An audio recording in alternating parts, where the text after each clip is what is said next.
Hello friends, welcome to my channel SV movie explainer. आज हम explain करने वाले हैं नाइट स्विम। ये मूवी 2024 में रिलीज हुई है। मूवी के स्टार्टिंग में हमें कुछ पास्ट का सीन दिखाते हैं और पास्ट में हम एक छोटी लड़की को देखते हैं और वो छोटी लड़की एक स्विमिंग पूल के किनारे होती है और उसी स्विमिंग पूल में उसे अपने भाई की एक गुमी हुई बोट नजर आती है और ये बोट देख कर के वो लड़की अपने भाई के पास जाती है और उसका भाई जो कि बहुत ही ज्यादा बीमार होता है। तभी वो लड़की अपने भाई से कहती है कि मैं उस स्विमिंग पूल में तुम्हारी गुमी हुई बोट को लेने के लिए जा रही हूँ। लेकिन उस लड़की का भाई उससे कुछ नहीं बोलता है क्योंकि वो बहुत ही ज्यादा बीमार था और वो लेटा होता है। इसके बाद वो लड़की उस स्विमिंग पूल के किनारे जाती है और अपने भाई की बोट को निकालने लगती है। लेकिन उसी समय उस लड़की का पैर जो कि पानी में फिसल जाता है और वो स्विमिंग पूल के अंदर गिर जाती है। और वो लड़की अब स्विमिंग पूल से बाहर आने की कोशिश कर रही थी, लेकिन उस पानी के अंदर एक बुरी ताकत होती है जो उस लड़की को पानी के अंदर खींच रही होती है। और जब वो लड़की पानी में डूब रही होती है तभी उसे अब स्विमिंग पूल के बाहर उसे उसकी माँ खड़ी हुई दिखाई देती है। इसीलिए वो अपनी पूरी ताकत लगा करके जब पानी से बाहर आती है तब उसे वहाँ पे कोई भी नजर नहीं आता है, यहाँ तक कि वहाँ पे उसकी माँ भी नहीं होती है।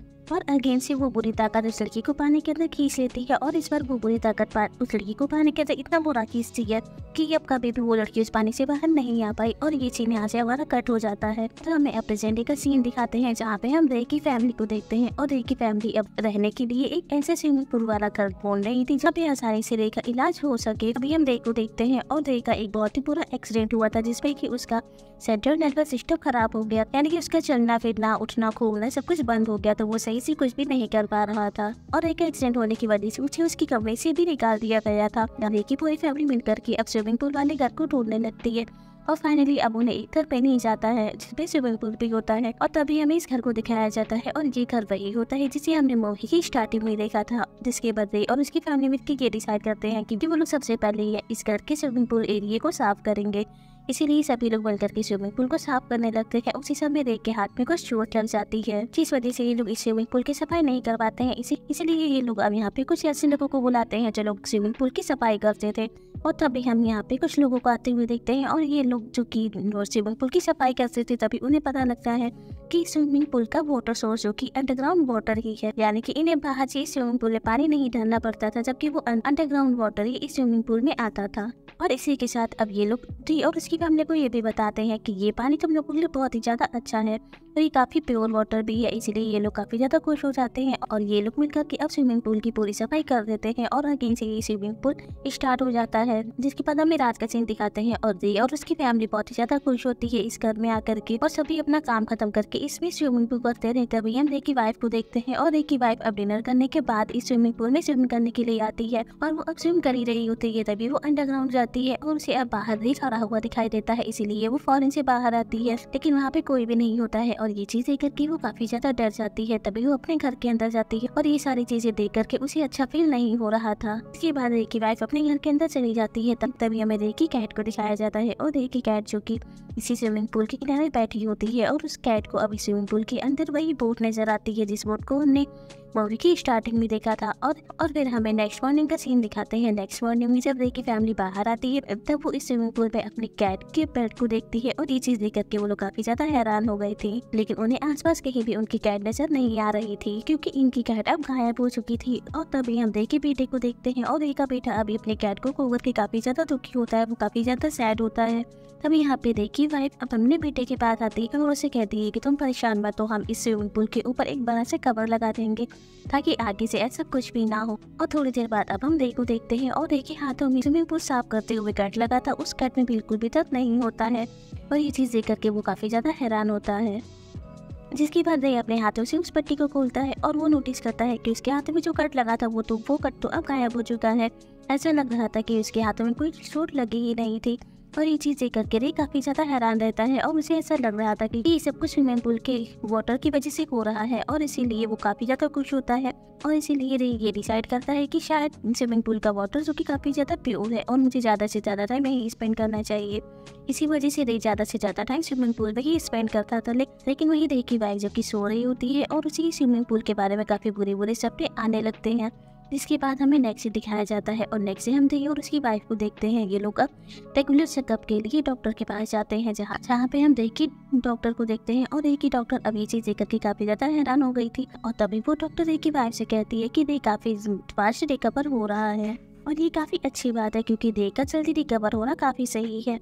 जिसके बाद हमें नेक्स्ट से दिखाते हैं और नेक्स्ट से हम रे के बेटे को देखते हैं और रे का बेटा अब उसी स्विमिंग पूल में स्विमिंग कर रहा था, लेकिन तभी वो स्विमिंग पूल के अंदर देखता है और वहाँ पे काफी सारे कॉइन्स आने लगते हैं और ये कॉइन्स देख करके रे का बेटा समझता है कि ये सारे कॉइन्स मेरे फादर फेंक रहे हैं, इसीलिए वो एक एक करके सभी कॉइन्स को कलेक्ट करने लगता है। लेकिन उसी बीच उसी इस पानी के अंदर एक छोटी बच्ची नजर आती है और ये बच्ची वही होती है जिसे हमने मूवी की स्टार्टिंग में देखा था, जो कि इसी स्विमिंग पूल के अंदर डूब गई थी।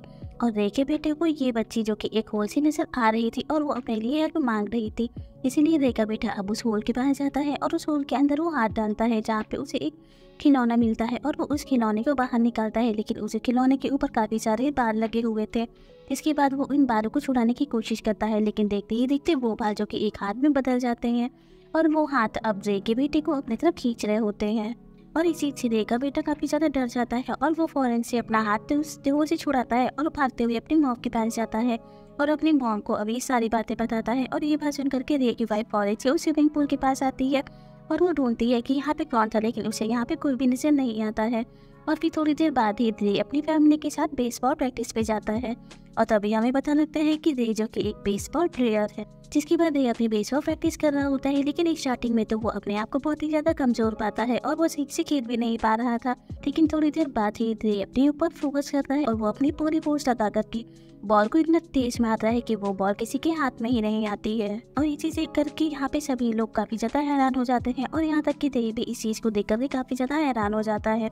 फिर हमें रात का सीन दिखाते हैं और रात में रे अपनी वाइफ के साथ डिनर पे गया होता है।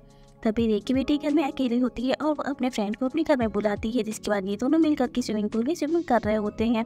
हम रे की बेटी की फ्रेंड को देखते हैं और उसे इस पानी के अंदर एक घोस्ट नजर आता है और वो घोस्ट देख करके वो काफ़ी ज़्यादा डर जाती है। लेकिन तभी वो घोस्ट अब उस लड़की को पकड़ के पानी के अंदर खींच ले जाता है और यहाँ तक कि वो उस लड़की को पानी के अंदर खींच कर ही नहीं, जबकि वो उस पानी की और नीचे उस लड़की को लेकर के चला जाता है। लेकिन तभी वो लड़की अपनी पूरी ताकत लगा करके इस पूल से बाहर आ जाती है और अब रे की बेटी भी इस पूल से बाहर आते हैं और दोनों काफ़ी ज़्यादा डरे होते हैं। यहीं पे हम रे के बेटे को देखते हैं और रे का बेटा भी अब काफ़ी ज़्यादा डरा होता है और उसे पता लग गया था कि इस स्विमिंग पूल में ज़रूर कुछ ना कुछ गड़बड़ तो है। इसीलिए वो अपनी सिस्टर के पास जाता है और उससे कहता है कि हम दोनों के साथ कुछ ना कुछ ऐसा हुआ है जिस वजह से हमें इस स्विमिंग पूल से डर लगने लगा है और इसके बारे में हमें अपने फादर को बताना चाहिए। लेकिन तभी रे की बेटी अपने भाई से कहती है कि नहीं, हम फादर को कुछ भी नहीं बताएंगे, क्योंकि यही स्विमिंग पूल की वजह से फादर के हेल्थ में काफ़ी ज़्यादा सुधार आ रहा है और वो काफ़ी तेजी से रिकवर कर रहे हैं। और अगर हमने उन्हें ऐसा कुछ बता दिया कि ये स्विमिंग पूल एक भूतिया पूल, तो वो कभी भी ठीक नहीं हो पाएंगे। और डैड की हेल्थ जो कि इतनी फास्ट रिकवर हो रही है, इस वजह से हमारी मॉम भी काफ़ी ज़्यादा खुश है, इसीलिए हमें उन्हें कुछ भी नहीं बताना चाहिए। और अब ये दोनों बच्चे समझ गए कि ये पुल जो कि एक भूतिया पुल है, लेकिन इसके बारे में ये लोग अपने पेरेंट्स को कुछ भी नहीं बताते हैं। और फिर हमें नेक्स्ट डे दिखाया जाता है। नेक्स्ट डे में हम रे की वाइफ को देखते हैं और रे की वाइफ अब अपने घर में एक पूल पार्टी रखती है जहाँ पे काफ़ी सारे लोग आते हैं और इस पार्टी में अब वो एजेंट भी आती है जिस एजेंट से इन लोगों ने इस घर को खरीदा होता है। तभी रे की वाइफ अब उस एजेंट के पास जाती है और उसे पूछती है कि मैंने सुना है कि ये पुल जो कि 15 साल तक बंद रहा है और इस स्विमिंग पूल को किसी ने भी कभी यूज नहीं किया है। तभी वो एजेंट रे की वाइफ से कहती है कि दरअसल बात ये है कि 15 साल पहले इस पुल में एक छोटी बच्ची डूब गई थी और लोगों ने उस छोटी बच्ची के डूबने पे काफी सारी अफवाहें फैला दी थी, जिस वजह से इस पुल को किसी ने भी कोई यूज नहीं किया। और ये बात सुन करके रे की वाइफ उस एजेंट से कहती है कि कहीं उस छोटी बच्ची का नाम रेबिका तो नहीं था। और ये बात सुनकर के वो एजेंट काफी ज्यादा हैरान हो जाती है और वो रे की वाइफ से कहती है कि तुम्हें कैसे पता कि उस बच्ची का नाम रेबिका था। तब रे की वाइफ एजेंट से कहती है कि ये नाम मुझे खुद पुल ने ही बताया है। और फिर यहाँ से ये सीन कट होता है और अब हम रे के बेटे को देखते हैं और रे का बेटा अब इस घर की छत पे होता है और वहाँ से वो कैमरे से इस पूल पार्टी पे पूरी नजर रख रहा था कि इस पूल पार्टी में जो भी इंसिडेंट हो वो सारे इंसिडेंट इस कैमरे में रिकॉर्ड हो जाए। और वो नहीं चाहता था कि यहाँ पे कुछ भी बुरा हो, इसीलिए वो हर एक चीज़ पे नजर रखे हुए था। तभी हम यहाँ पे रे को देखते हैं और रे जो किसी पूल में होता है और वो अपने कंधे पे एक छोटे बच्चे को बैठाया होता है और उसी के साथ पार्टी एंजॉय कर रहा होता है। लेकिन तभी रे को उस पानी के अंदर एक ब्लैक शैडो नजर आता है। तो ये चीज देख के कुछ समझ ही पाता, तभी वो ब्लैक शैडो की बॉडी के अंदर घुस जाता है और उसे 1 सेकंड में ही वो पजेस कर लेता है। इसके बाद रे ने अपने कंधे पे जिस बच्चे को बैठा रखा होता है वो उस बच्चे को पानी के अंदर खींचने लगता है। और ये सारी चीजें जब रे का बेटा अपने कैमरे में देख रहा होता है, तभी वो फौरन से दौड़ते हुए अपनी मॉम के पास आता है और उन्हें बताता है कि एक बच्चा पूल में डूब रहा है। इसीलिए फौरन से सब लोग भागते हुए उस पूल के पास आते हैं और अब रे के कंधे पे जो बच्चा बैठा होता है उसे तो ये लोग बचा लेते हैं। लेकिन तभी हमें पता लगता है कि उसके कंधे पे जो बच्चा बैठा होता है वो दरअसल रे की कोच का ही बेटा होता है और वो अब इस चीज से बहुत ही ज्यादा नाराज होते हैं कि उनके बेटे को रे ने डुबाने की कोशिश की है, इसीलिए वो रे के अगेंस्ट एफआईआर करने वाले होते हैं। लेकिन तभी यहाँ पे रे की वाइफ आती है और वो अब कोच को समझाती है कि नहीं, इसमें रे की कोई गलती नहीं है, जबकि ये सब कुछ उसकी बीमारी की वजह से हुआ है। इस वजह से वो कोच रे के अगेंस्ट एफआईआर नहीं करता है और ये पार्टी यहीं पे खत्म हो जाती है। तभी हम रे को देखते और रे जो कि अब ब्लैक शैडो की वजह से परेशान हो चुका था, इसी वजह से वो काफी ज्यादा अजीब अजीब सी हरकतें कर रहा था। सारी चीजें रे की वाइफ नोटिस कर रही थी, इसीलिए वो रे को एक कमरे में लॉक कर देती है और वो अब सोशल मीडिया पे उस बच्ची यानी कि देविका के बारे में सर्च करना शुरू कर देती है, जिससे कि उसे पता लगता है कि देविका की मौत इसी स्विमिंग पूल में डूबने की वजह से हुई और इस स्विमिंग पूल में सदियों से काफी सारे लोग डूब रहे हैं और उनकी मौत हो रही है। और इसी सहन करके रे की वाइफ भी काफी ज्यादा डर चुकी थी और इसीलिए वो फौरन से अब देविका की मदर से मिलने के लिए निकल जाती है। जिसके बाद रे की वाइफ अब देविका की मदर से मिलती है और उनसे पूछती है कि आखिर देविका के साथ हुआ क्या था और आपका बेटा जो कि बहुत ही ज्यादा बीमार था तो आज वो इतना ज्यादा अमीर कैसे बन गया और वो बिल्कुल ठीक कैसे है। और ये बात सुनकर के देविका की मदर जो कि रे की वाइफ से पूछने कहती है और उसे कहती है कि तुम किसकी बात कर रही हो, मेरी तो कोई बेटी थी ही नहीं। लेकिन तभी रे की वाइफ अब देविका की मदर को काफी ज्यादा फोर्स करती है। काफी ज्यादा फोर्स करने के बाद फाइनली देविका की माँ उन्हें सच्चाई बताना शुरू करती है। वो रे की वाइफ को अब विशिंग वेल की स्टोरी सुनाती है। विशिंग वेल यानी कि जादुई कुआं जिसमें कॉइन्स डाल करके लोग अपने विशेष को पूरा करते थे और उस विशिंग वेल का पानी जो कि काफी ज्यादा प्योर होता था और यहाँ तक कि उस विशिंग वेल के पानी की लोग पूजा भी करते थे। लेकिन इसमें जो हमें जादुई कुआं दिखाया गया है इसकी स्टोरी तो कुछ और ही थी। जो भी इस कुएं का पानी को यूज करना चाहता था उस चीज के बदले कुछ देना पड़ता था।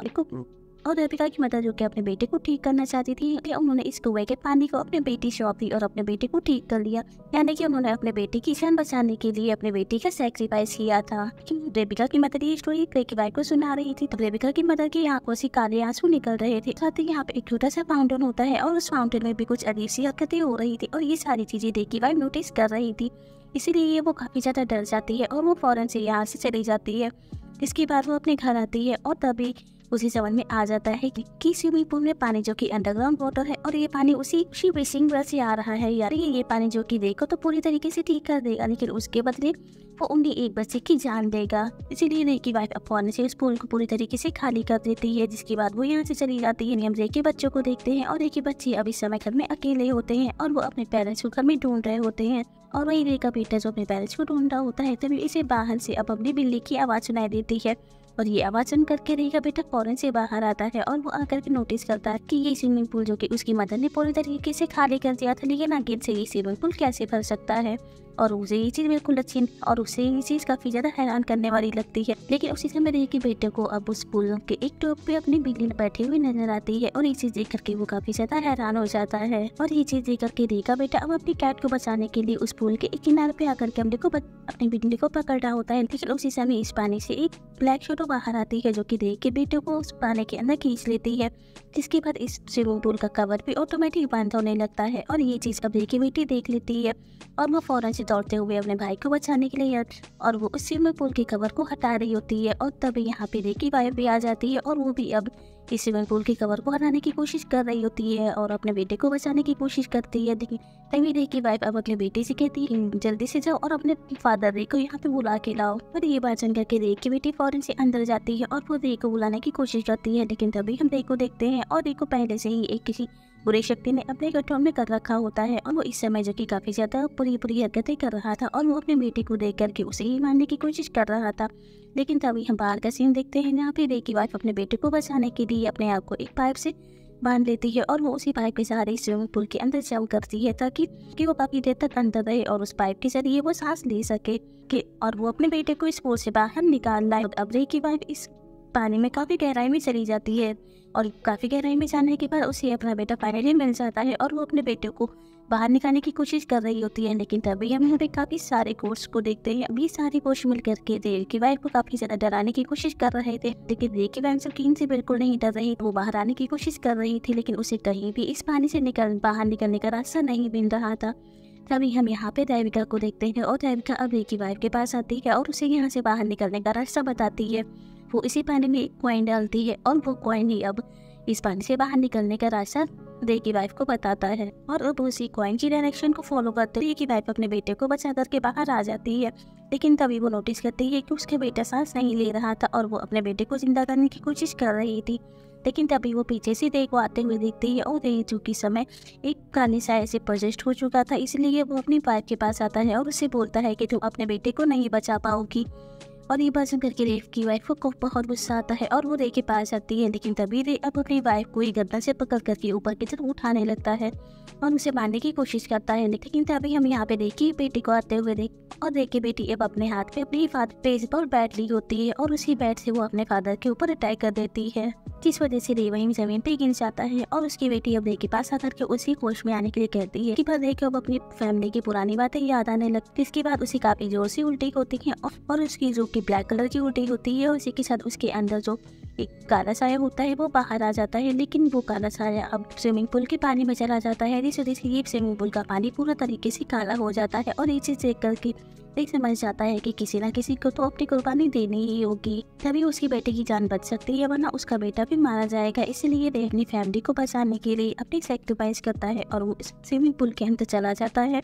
जिसे देखेंगे स्विमिंग पूल का पानी जो कि रे की कुर्बानी को एक्सेप्ट करता है और उसके बेटे को ठीक कर देता है और रे का बेटा अगेन से जिंदा हो जाता है। और फिर हमें मूवी का लास्ट सीन दिखाते हैं। मूवी के लास्ट सीन में हम रे की फैमिली को देखते हैं और रे की फैमिली जो कि अभी इसी घर में होती है और वो रे को काफी ज्यादा मिस कर रही होती है। वो लोग अब रे की फोटो और वीडियोस जो कि अपने कैमरे में देख रहे होते हैं और इसी के साथ इन लोगों ने ये भी डिसाइड किया था कि अब वो लोग जिंदगी भर इसी घर में रहेंगे, ताकि यहाँ पे अब कोई भी इस स्विमिंग पूल के पानी को ना जगा और दोबारा से ये पानी किसी और की जान ना ले। और इसी के साथ इस मूवी की एंडिंग भी हो जाती है। Thank you for watching.